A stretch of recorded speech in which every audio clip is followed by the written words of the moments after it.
Day 7. First of all, thank you for coming back every day. And I really hope you've enjoyed this special mini-series of Make Movement Matter. Over the last 6 days, I've invited you to notice things that were already there. The hand you naturally chose, the way you pick things up, what you do while you're waiting, the routes that you take, the shapes your day creates in you, and the things you're already carrying. Today is a little different. Today is not about noticing something that's already in your day. It's about remembering something that might have become less of a priority. I want you to answer a question, but don't overthink it. What's one small thing you used to do just because it was fun? Not exercise or training or something you signed up for, something you did because it just made you smile. I'm thinking roller skating, climbing trees, cartwheels on the grass, skipping with or without a rope, dancing around the kitchen, even swinging on something you probably shouldn't have been swinging on. Have you got one thing pictured?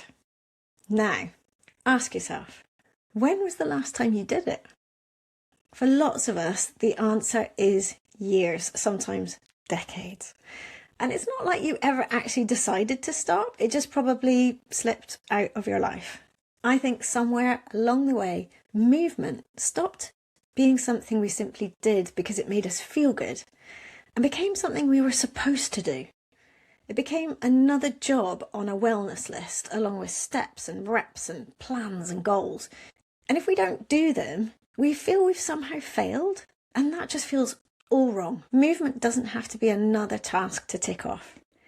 It can still be something to play with, to be curious about, and that makes you smile. In my experience, that's often where trust begins to come back after movement has lost its ease and confidence has been lowered. Not because you've pushed yourself through another workout, but because your body starts remembering that movement can simply feel good and be fun. It can be enjoyable, and when movement becomes enjoyable again, things shift.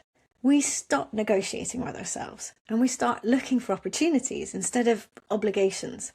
That's a very different relationship with movement. So today's experiment is wonderfully simple. Remember something you used to love doing. Really remember it. Where were you? Who were you with? What did it feel like? And notice what happens in your body while you're remembering it. Because for lots of people, it's a big wide smile. And then, if you'd like to play, have a go.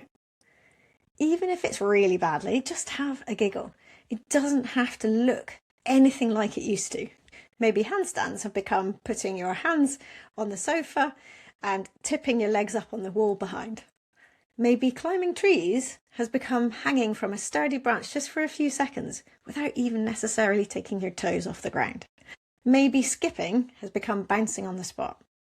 And dancing around the kitchen, well, that is still dancing around the kitchen. Just put on a song you've loved years ago and see what happens. And if all you do today is smile at the memory, that is great too. Because this isn't about turning back the clock. It's about remembering that movement was never only about fitness.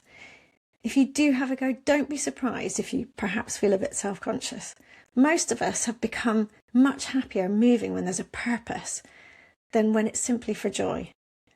And when you stop and think about it, that does seem really strange. So today, here are your final 3 things to notice.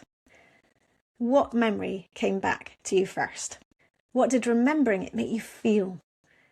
And if you had a go, even for 10 seconds, what did your face do?